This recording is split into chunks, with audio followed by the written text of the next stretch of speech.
Hi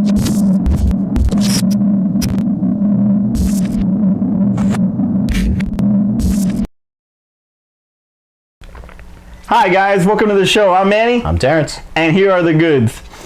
Now, unfortunately, we start out on a down note.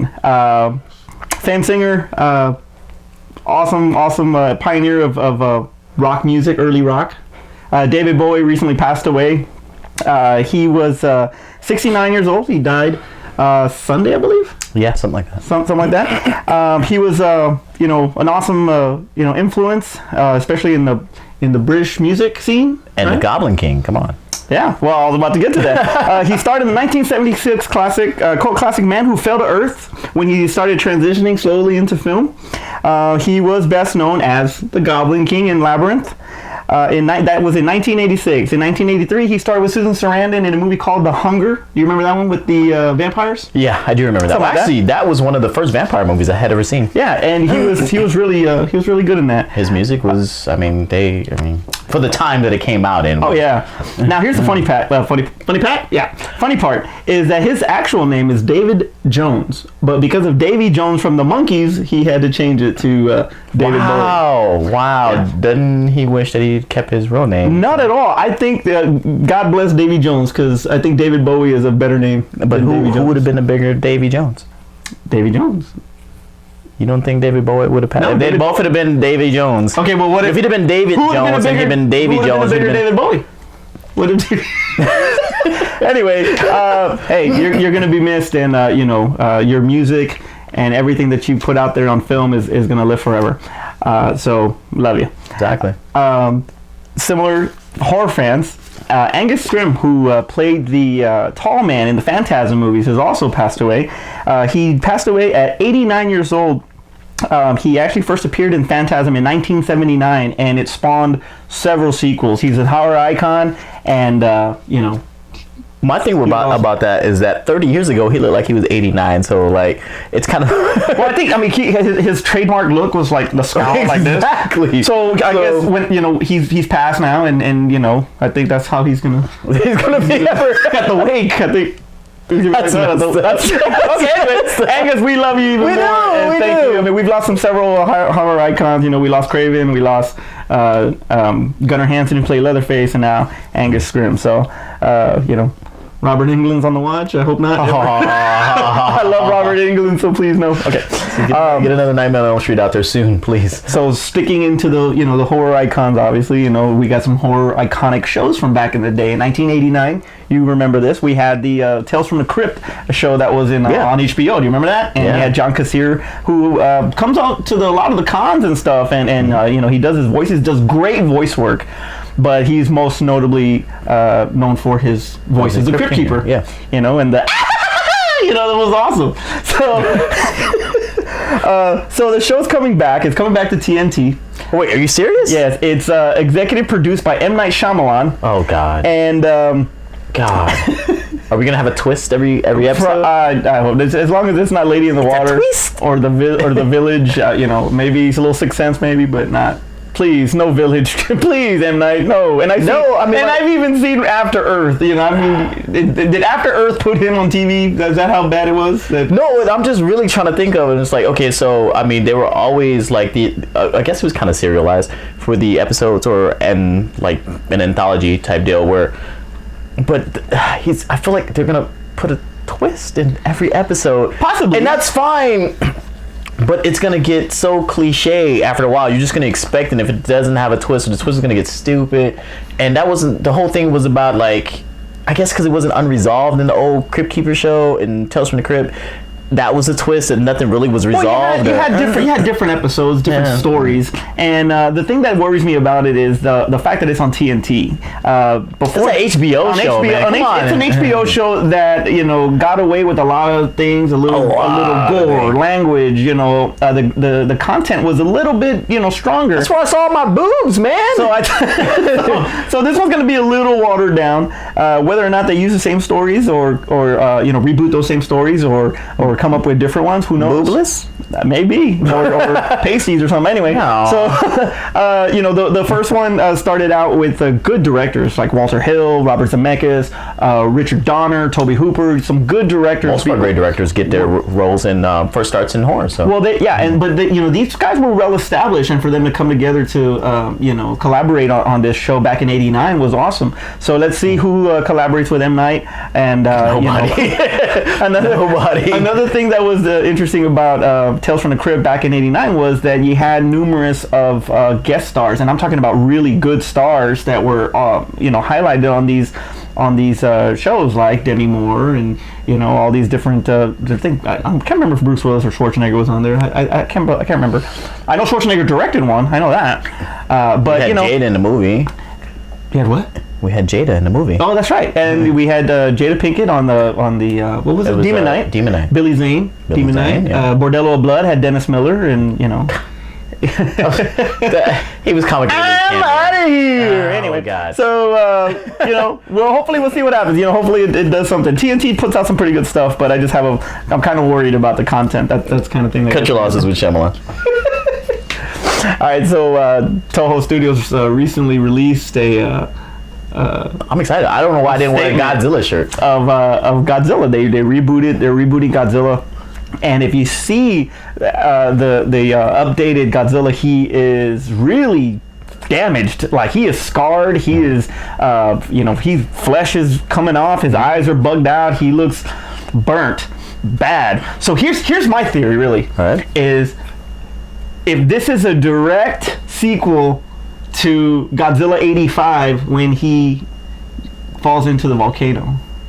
Why would they do a sequel to that one? No, but that would make more sense for his appearance to look like that. Can he just have monster battle damage? You know, no, not that bad. He's fought about 30-something monsters, but not to that extent. Come on, no way. Now, have you seen the monsters that he fought? Yeah. You were talking about Megalon with the hook hands and stuff like that. Megalon. That would leave you all effed up like that if you had to fight that. Not that bad though. He just hit me some hooks and you know, I'm good. It's just it's nothing. It looks kind of creepy though. It does look kind of creepy. I don't know if I don't think I'm gonna get into it. I don't think I'm gonna like it. I'm gonna watch the first one just to see how it goes. You know why? It's because the U.S. spoiled us with giving Godzilla a huge budget. So we're used to seeing Godzilla with. After we got past the debacle that was Godzilla back in 99? Yeah, 99. So after we got past the debacle, so now we've seen a decent one with great special effects and, you know, this huge Godzilla. That's what we expect. That's what we want to see. So it kind of takes away the specialness of the Toei films. And I mean, because basically they carried the torch for Godzilla. I mean, like, that's his home. I mean, you know, that's what we expect. That was our idea of Godzilla. It took one movie and now this isn't good enough? Well, it's not that it one decent movie. A lot of the ones that we talked about this, you know, during show prep, and he, you know, you mentioned the Final Wars and the Destroy All Monsters, and you mentioned all these.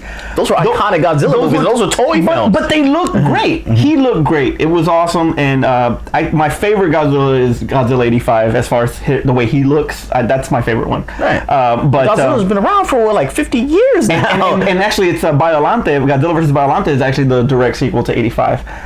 Really? Yes, it is actually. And I got movie. But the way he looks now, it just looks zombie-ish. Well, I mean, they're trying something different with Godzilla. I mean, they've made him fight every monster known to man through Godzilla's history. He's fought a couple of monsters like 4 or 5 different times in different movies. So they got to do something different with them. And why not, you know, give us a, you know, I said battle damage, but why not get us a stressed, you know, I mean, showing fatigue from all his fights? Why not give us that? So I mean, aged Godzilla, you know, hey, he's getting up there. With that, but he looks borderline like he stepped into Seth Brundle's teleportation thing and it went wrong. Oh. But see, they were the ones too when we released our, well, not we, but when the United States released their version of Godzilla, they were the first ones to critique our Godzilla, saying it was like, oh, he looked fat, he was too big, type deal like that. So, I mean, if anybody can say what Godzilla looks like, it's going to be Toei. Well, first of all, the Godzilla that Gareth Edwards did was like, you know, he was very fat. He was giving you a beefy Godzilla. He was very fast. And that movie should have been called Mudo, because It was in Godzilla never showed up. He really wasn't in it. But anyway, it was a Mudo featuring Godzilla. Exactly. Oh yeah, guest starring Godzilla. Like Godzuki from the old TV show. If you guys remember that show. Oh man, we're dating ourselves now. Yeah, definitely. All right. Godzuki. Why did I bring that up? I have no idea. So it's award season. The SAGs have just passed not too long ago. The Globes were this past Sunday. Right. And there were some winners out there that were kind of like expected to win. Mm-hmm. And now we're on the we're on the fast lane to Oscars now, since that's the movie WrestleMania, right? The fast lane. That was weak. Anyway, so sometimes he reaches and now I reach. But I'm excited because there were some. I'm excited. I really hope that we got some the people that I want to win the Oscar. They're on a track to do so. And but let's talk about the show real quick. I don't know if you haven't seen it yet, but Gervais. I saw clips. Ricky Gervais is he's alright. He's his jokes they kind of like were getting tired. He started out real strong, and then he's just it's kind of like the same shtick, and it was just going down, and I was bored with him. You have to understand his comedic style. His thing is that he kind of attacks people and stuff like that. So you have to. That's what they signed up for by bringing him back. And that's fine. It's not like this was his first time hosting. He's hosted before. You knew what you're gonna get. Well, this is like his third or fourth time to do it, and that's like I said, that's fine. Well, he had to break with Amy Poehler. Yeah, with Amy Poehler and Tina Fey. But it's almost like the Golden Globes is turning into a roast. And it's all right, but give me a good roast. Where's Greg Giraldo when I need him? Rest in peace. No, what was give me Jeffrey Ross to host the Globes. That would be freaking awesome. What was the joke that I heard? And he was like, when he brought out Matt Damon, and he was like, the only person Ben Affleck hasn't cheated on. That was awful. It was hilarious. It was hilarious. So that joke was good enough for the whole show for me. What he did to Mel Gibson, that was funny. And Matt Damon walking out like, you're kind of right.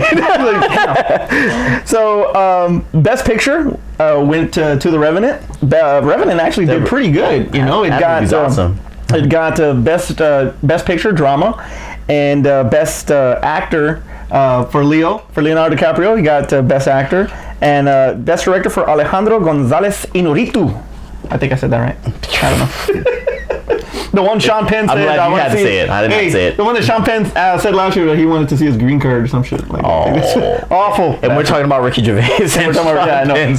Anyway, so better than what he did to El Chapo, I guess. But he got him busted. Forget it. Okay. Now I know. I'm sorry. I'm behind. I just read that story today too. Anyway, so El Chapo, please don't kill us. My name is Blake. Dude, we live in Texas. It's like this. Blake Charles. It's nothing for him to come over here and come get us. Best Actress went to Brie Larson, who starred in Room. That was actually a pretty good. Didn't quite get a chance to see that one, but I saw the clips of her, and she did. I mean, you can tell she did really, really good.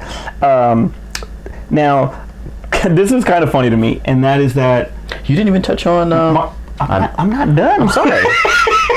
Go ahead. The Martian was voted Best Picture in a comedy or musical.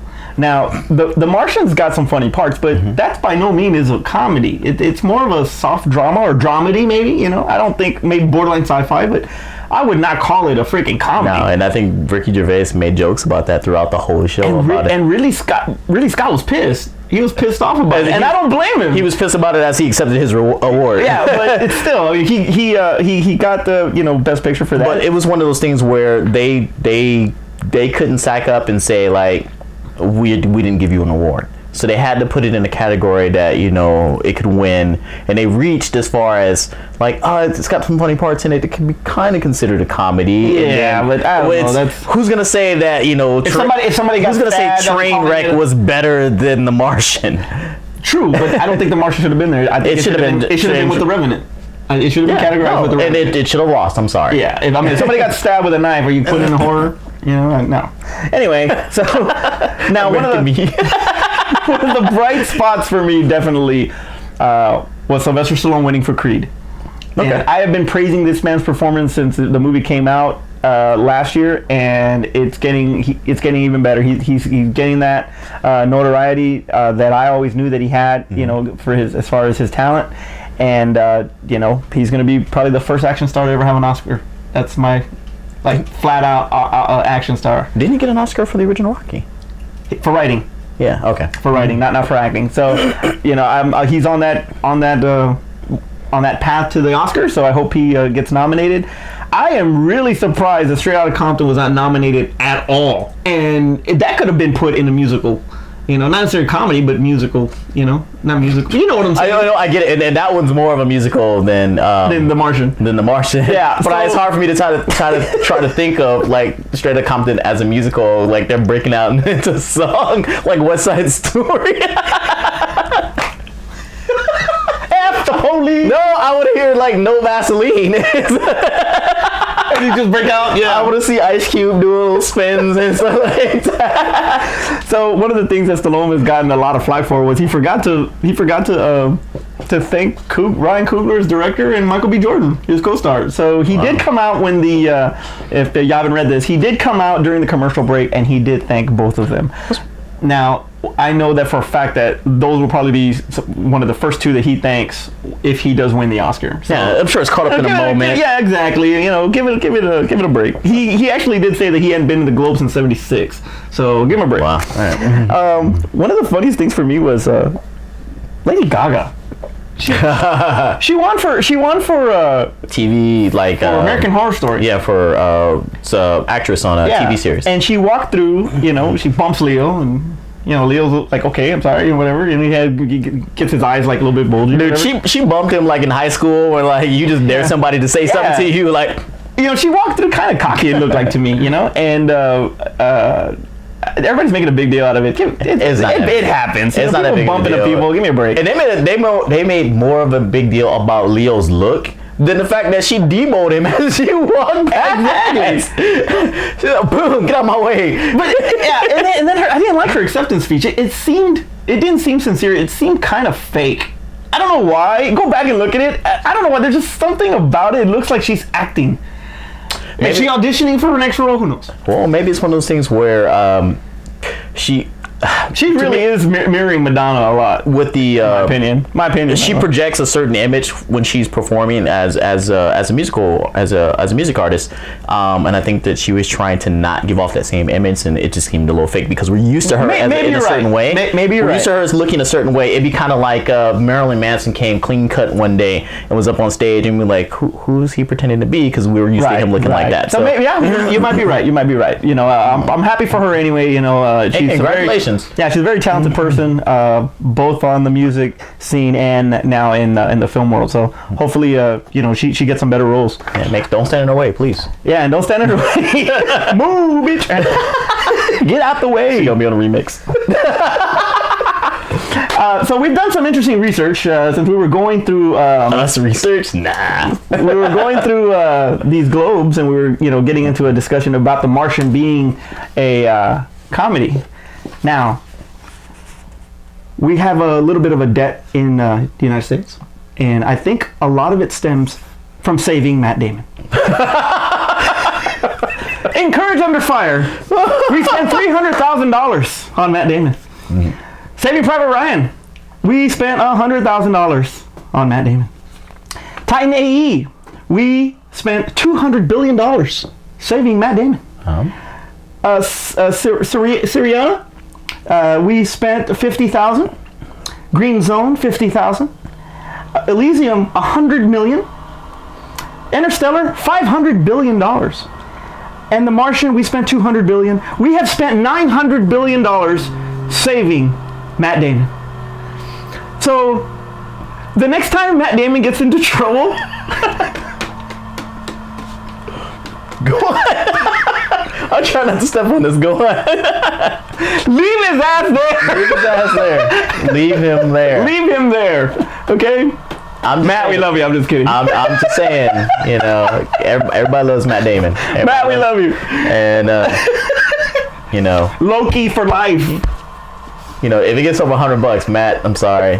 We can't bring you home. Unless I win Powerball. Sorry, Matt. All right. All kidding aside, it was really awesome that Leo got a lot of praise for his work on The Revenant, and he actually co-starred with Matt Damon on Departed. So that's awesome. And nobody saved him, and and freaking Mark Wahlberg shot. He died. We saved some money. Yeah, we saved some money. Anyway, he was dirty then, so he was actually taking money. I know. So now so we get that back. We recoup some of that money back. That $900 billion. Watch out, y'all! There's poor people coming. They got their checks. So Leo's on a good path, and is getting a lot of recognition for his role in The Revenant. And he's one of the few people that have not won an Oscar. Exactly. So I think, in my heart, I really feel that this time Leo's gonna win the Oscar. I'm campaigning for him. I'm like on the Leo train to get on this, to get this Oscar. We've said that every year. So he's been nominated like every year. So on that note, in honor of Leo, here's our top 5.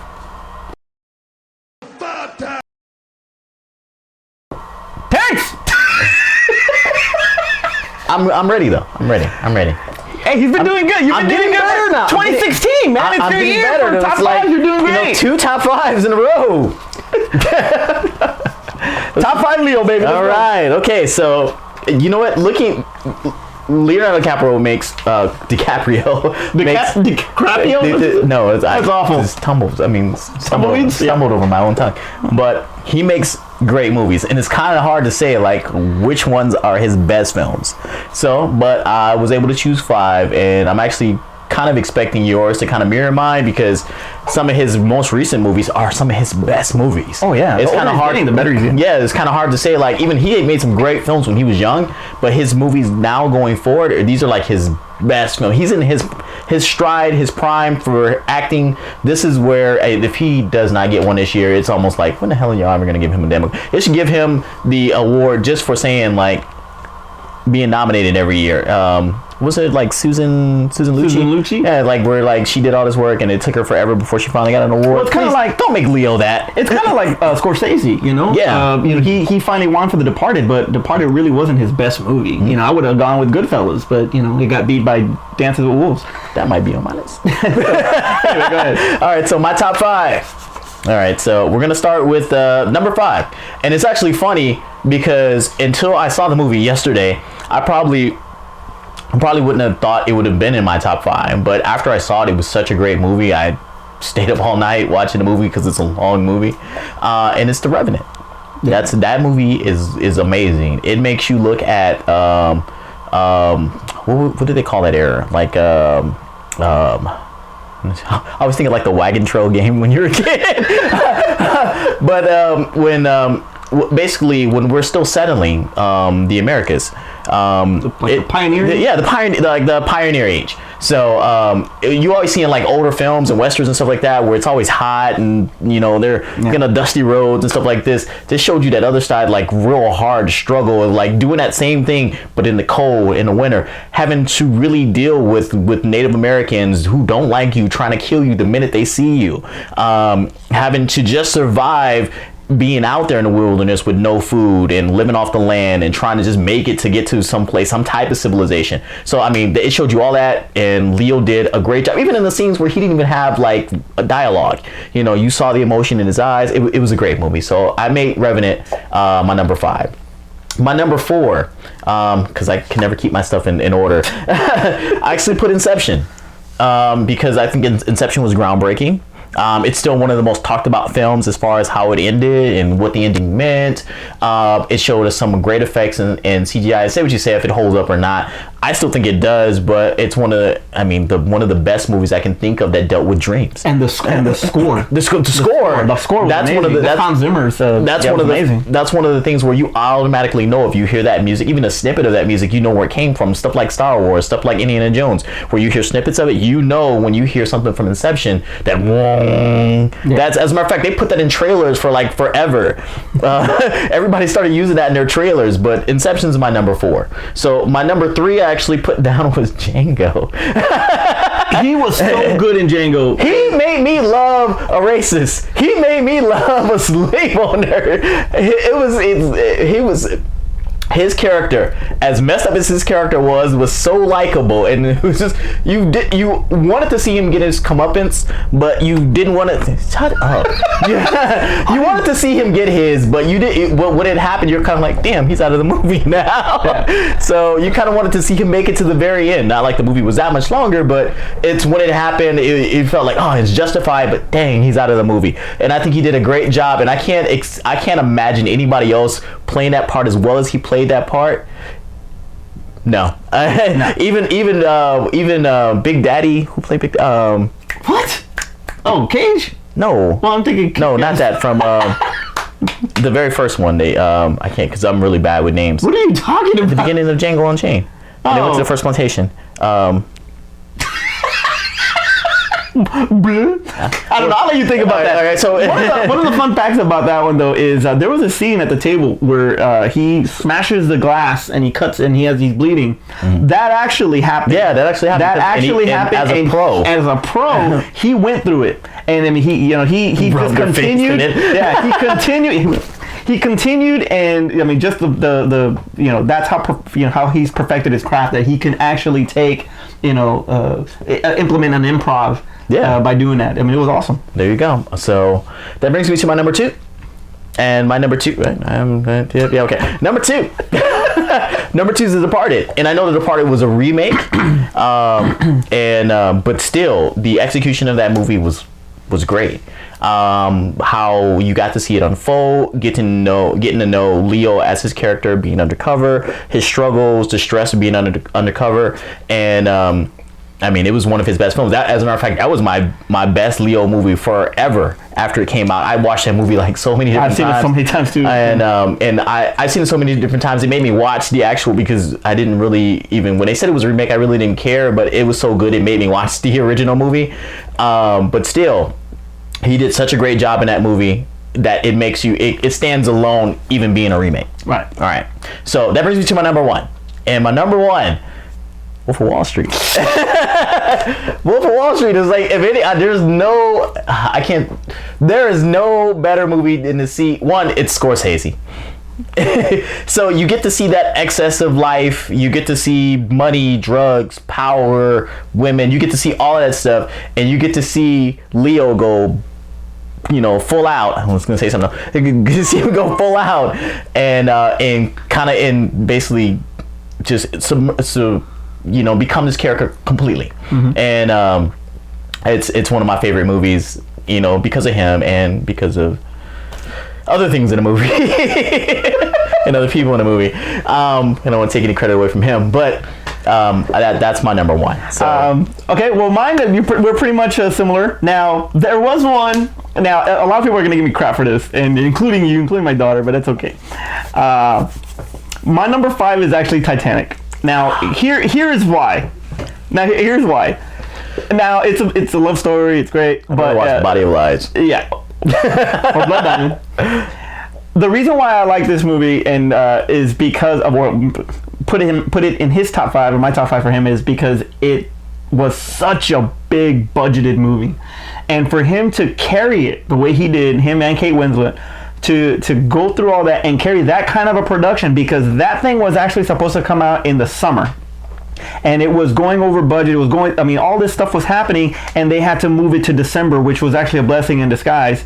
And it was released on December 19th, 1997. So for him to carry that movie and unfortunately get snubbed and not get an Oscar nomination, Jack Nicholson got it that year. It's a valiant effort, and it's also the movie that put him on the freaking map. And if it wasn't for Titanic, Revenant, Departed, all these movies would not even take place. So that's mine. Number 4 was The Aviator. The Aviator? Just listen. Okay. The way, the emotion that he put into Howard Hughes was wow. I mean, Scorsese directed him so dang good in that movie, and you really believe that he was Howard Hughes, and he took it to another level. Now, he did the same for, did the same in Shutter Island and stuff like that, but The Aviator was the one that that's when he started stretching his legs out, I think, in my opinion, as an actor. So I went that I went that way. The Departed is my number 3, and everything you said is correct. It's loosely based on Whitey Bulger, the famous Boston gangster. Exactly. And it is a slight remake to Internal Affairs, but Scorsese just, he tore it up, and he had Leo play that lead really good, and he had to, in a way, play dual roles here. He had to play cop, conflicted between both lives, and then he had to play gangster and all that, and it was great. He did an amazing job. Number 2 is The Revenant, and the conditions that he had to work under, and to carry that movie as well, is just it's a testament to how far he's taken his acting. Whether it's method, whatever you want to call it, but he's just taken it to a completely another level, and this is the one that's going to get him his first Oscar. I pray to God it does. Is that why you put it up so high? Yeah, that's why I put it up so high, because of the conditions that he had to go through. Okay. To give out a really good performance. The natural lighting that they used when they filmed it. I noticed when I watched it, I was like, there's actually no night scenes because they had to use the actual light. And the mall, the bear rape. God, it wasn't rape. It wasn't rape. I mean, it was a gruesome scene, but it was not rape. It might as well have been rape. It was really gruesome. The bear mauling was outstanding visuals, and like I said before, he played it. He played it really, really well. So hopefully he does get his Oscar for this one. It was actually funny too because everybody kept saying bear rape. I would, like the whole scene as I'm sitting there watching. I was like, please don't put it in. Please don't put it in. Number 1 for me is the same. It's Wolf of Wall Street. That movie's awesome. He was so freaking awesome. And you take Goodfellas, you take Wall Street, you put it together, and you got the Wolf of Wall Street. He plays Jordan Belfort. This is based on a true story, and to have that kind of excess on screen, you actually can't believe it's a true story. So he played it to friggin' perfection, and Jonah Hill was awesome for that movie too. I love Jonah Hill in that movie. See, I was trying not to point out all the other supporting actors. Oh, that's all right. I know, but he was awesome. He was awesome in it. But Leo, carried that great cast, and he was just amazing, and I believe he executive produced it or produced that movie. Maybe that I'm not sure. Sure. But yeah, so that's my top 5 too, and we're on the path, man. We're on the path to the Oscars now. Hopefully the nominations get released soon. They'll probably be released on ABC or Good Morning America. I'm looking forward to it because Chris Rock is hosting. Oh, that'll be good. It's gonna be awesome. Well, he's hit or miss when he hosts. Because he's got to be clean, you think? I mean, it depends on, he wants to be edgy, but then he has to you tone it down. Yeah, so we're gonna get Everybody Hates Chris. Probably. Probably. Sometimes his writers that they get him some good stuff, and sometimes they don't. Just trying to keep him in a PG-13 level. Yeah. Do you see the promo for the Oscars yet? No. He gets the powder like LeBron. He does. That's funny. That's hilarious. That's funny. Are we gonna do? We're gonna do an Oscar show. Yes, we are. So when we do our Oscar show, are we gonna do it like pre-Oscars, or are we gonna do it after it? We can do nominations. We can do whatever you want. I don't know. Why don't you help us out with that? Should we do predictions first, or should we do predictions on the day of? We're definitely going to wear our tuxes, so that's going to happen. But do you think? Yes, we are. But do you think? No, I'm good with it. I'm fine. Awesome. But when do you think we should do it? How do you think we should do it? Help us out with this one on the comments below. Yeah. Remember, I got to edit, so you might want to pick before. Terrence, take us home. All right. Okay. So, as I normally say at this particular point in the video, make sure you like and subscribe, to our channel, and also comment below. Let us know what you like, what you don't like, what you want to see in future videos, and also to chime in on our top 5 to let us know what your top 5 is. If you liked our top 5, we need to make some additions, some subtractions, or if we're completely idiots and we should have picked these other 5 movies. And why did I put Titanic on my top? Basketball Diaries could have been on there and stuff like that, or Catch Me If You Can, and Critters 3. Yeah, Critters 3. Going to put Growing Pains on there. But we want to know what you like. Trust me, if you comment I get a notification, I'm gonna go respond back to you and kind of let you know, if I liked your comment or if I have any more input on what you put. Make sure if you subscribe to our channel so you know when any of the videos get uploaded. We're trying to expand out in 2016. We got so many different shows coming up. Obviously, if you saw last week, we uploaded Rule of Two, which is going to be our new Star Wars show. We got Spotlight coming up, and also we're going to always be continuing the Goods podcast and You Don't Hate This Movie. What's our next You Don't Hate? Our next You Don't Hate is going to be Transformers 3. So I normally say I don't hate any movies, but you guys also know that I'm a Transformers fan. So I'm going to stick to my guns and I'm going to say that I don't hate this movie. And we're going to talk about why, if you dislike it, why you still don't hate it. And I guess as a final note before we go, as you've seen on the show and basically in all our videos, we're big t-shirt fans. So if there's a t-shirt company out there that wants to throw us a sponsorship, throw us some free t-shirts, we'll gladly take them. Yeah, but I'm already on that. Give us some free t-shirts. All right. But with that being said, thank you guys for watching the video. Yeah, we appreciate it, guys. All the feedback, everything. Go to our social media sites. We're still on Twitter at The Goods Podcast, and we're on Facebook at, Facebook.com/The Goods Podcast. Anything else? I'm Manny. I'm Terrence. And that was The Goods. Yeah. Ready? No. You tell me. All right. Ho-ha! I'm not ready. They got you out of grass! And you want to stick your head all up in it! Okay. Was that our vocal exercises? Get some Pacino going? No. Gotta wait for the plane. You don't know. Stupid freaking plane.